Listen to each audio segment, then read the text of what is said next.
Садыр Жапаров Түркмөнстандын президентине көңүл айтты. Президент Садыр Жапаров Түркмөнстандын президенти Гурбангулу Бердимухамедовго атасы каза болгонуна байланыштуу көңүл айтты. Бул тууралуу президенттин басма сөз кызматы билдирди. Атаңыз Малякулу Бердимухамедович дүйнөдөн мезгилсиз кайтканы тууралуу сулук кабарды кайгыруу менен кабыл алдым. Кыргызстан элинин жана жеке өзүмдүн атымдан сизге жана боордош Түркмөнстан элине көңүл айтуу менен орду толгус жоготуу азасын тең бөлүшкөм, деп айтылат өлкө башчысынын кайрылуусунда. Жапаров электр кубатынын тарифин 2 эсеге көтөрүүнү сунуштоодо. Өлкө башчы электр кубатына тарифти 3 башка нарк менен кароону сунуштап жатат. Муну ал элдин жашоо шартынын ар кыл категориясы боюнча түшүндүрүүгө аракет кылууда. Президент Садыр Жапаров калк үчүн электр энергиясын 700 киловатт-саат лимитин алып салуу маселесин карап чыгууну сунуштады. Бул тууралуу мамлекет башчы бүгүн 21 апрелде энергетика тармагынын ардагерлери жана энергетикалык компаниялардын жетекчилери менен болгон жолугушуу учурунда айтканын маалымат кызматы кабарлады. Жапаров электр кубатына тарифти 3 башка нарк менен кароону сунуштап жатат. Президенттин айтымында учурда социалдык камсыздоо мекемелери 110 000, аз камсыз болгон үй-бүлө жөнүндө маалымат беришкен. Бирок жергиликтүү бийлик жана энергетикалык компаниялар менен биргеликте кошумча тактоо иштерин жүргүзсө, бул тизме кеңейиши мүмкүн. Жапаровдун сунушу аз камсыз болгон үй-бүлөлөр үчүн төлөмдү 74 тыйынга чейин төмөндөтүп, турмушу начар болгон үй-бүлөлөр үчүн чекти алып салуу. Жашоо шарты оор, алыскы жана тоолуу аймактардын жашоочуларына электр энергиясын 1 сом 04 тыйындан сатуу. Жашоо шарты жакшы үй-бүлөлөргө чектөөлөрдү алып салуу менен 1 сом 48 тыйындан сатуу. Суунун тартыштыгына байланыштуу колунда бар үй-бүлөлөргө кышкы мезгилде электр энергиясын пайдалануу 1000 киловатт-сааттан ашса 2 сом 29 тыйындан эсептөө. Кудай буйрса сууну толтуруп алсак, кийин чектөөнү алып салабыз. Бүгүн суунун көлөмү жогорулай баштады. Ушундай кылганыбызда гана биз 2025-жылга барып энергетикалык кризистен чыгат экенбиз, деген президент. Эске салсак, Жапаров президенттин милдетин аткарып турган ноябрь айында эл менен жолугуп жатып, электр кубатына болгон чектөөнү 2021-жылдын май айынан тарта алып салууга убада берген. Электр энергиясына болгон чектөөлөрдү алып койсок болот, бирок жаздан тарта. Албетте азыр деле алсак болот. Бирок андан баарыңар электр энергиясы менен жылытууга өтөсүңөр дагы трансформаторлор көтөрө албай калат. Муну адистер айтышты. Андыктан жазга чейин чыдагыла. 30 жыл чыдап келген, бир аз чыдап бергиле, деген ал. Кыргызстанда учурда калк үчүн бирдиктүү 700 киловатт-саат лимит бекитилген. Анын алкагында электр кубатынын 1 киловатт-сааты 77 тыйын, ал эми андан ашып кетсе 2 сом 16 тыйын турат. Улак Спутник.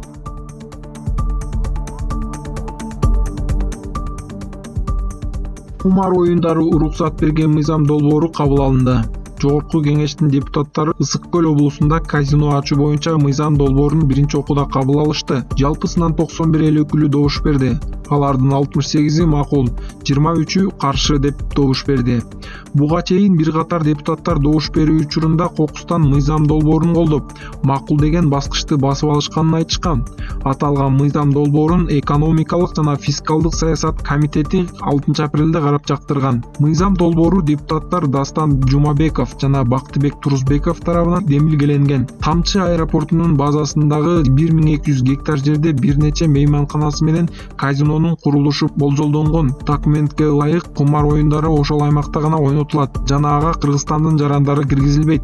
Бул мыйзам долбоору өлкөнүн башка аймактарында иштебейт. Демилгечи депутаттар мыйзам долбоору ишке кирсе жумуш орундары түзүлүп, бюджетке каражат чөт деп эсептешет. Белгилей кетсек, Кыргызстанда 2021-жылы кумар оюндарынын ишмердүүлүгүнө жана 2015-жылы тотализатор менен букмекерлерге тыюу салынган.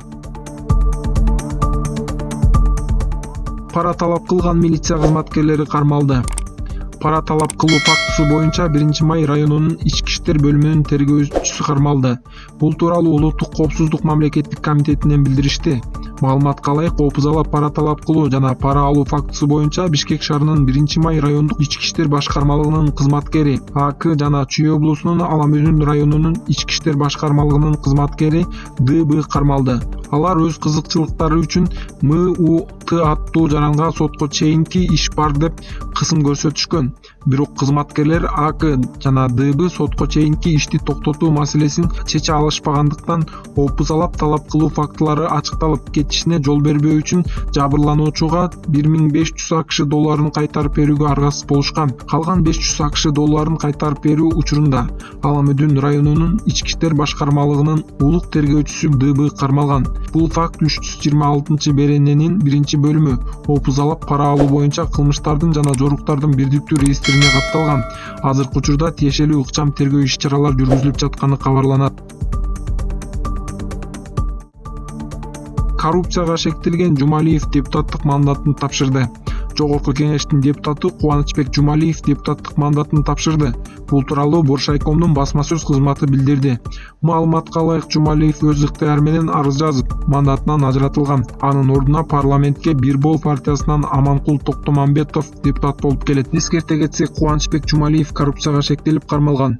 Бишкек шаарынын 1-май райондук соту тарабынан ага карата тергөө аяктаганга чейин УКМК тергөө камак жайына камоо түрүндө баш коргоо чарасы каралды. Кийинчерээк Жумалиев мамлекетке 1 миллиард сом төлөгөн жана анын баш коргоо чарасы өзгөртүлүп, сыртка чыкпоо жөнүндө тил катынын негизинде бошотулган. Нарын облустук башчысынын кызматтык унаасына тагылган жалган номур. Социалдык тармактарга өкмөттүн Нарын облусундагы ыйгарым укуктуу өкүлү Сабыркүл Ашымбаевдин кызматтык унаасына башка унаанын номуру табылганы боюнча маалымат тарады. Социалдык тармактарга өкмөттүн Нарын облусундагы ыйгарым укуктуу өкүлү Сабыркүл Ашымбаевдин кызматтык унаасына башка унаанын номуру табылганы боюнча маалымат тарады. Социалдык тармактардын колдонуучулары жетекчилер өздөрү мыйзам бузуп жүргөнүн айтып сынга алууда. Видео маалыматтын автору мамлекеттик каттоо кызматынын маалыматына таянып, кызматтык унаадагы 0001 НА номуру 2016-жылы чыккан Toyota Land Cruiser Prado күмүш түстөгү унаасына таандык экенин билдирди. Ал эми Сабыркүл Ашымбаев унаанын номуруна көңүл бурбаганын айтты. Мен унаанын номурун карабайм, ага отурам, келем кетем. Азыр эмнеге андай болуп калды деп териштирип турасам, унаанын каттоодон чыгаруу үчүн номурун бир күнгө Бишкекке алып кеткенбиз. Анан унаанын номурсуз калтырбай ушул номурду тага турганбыз деп жатышат, деди өкүл. Аймактык кабарчы билдиргендей, азыркы тапта аталган кызматтык унаага 01 KG 0005 М номуру тагылып турат. Булак турмуш KG.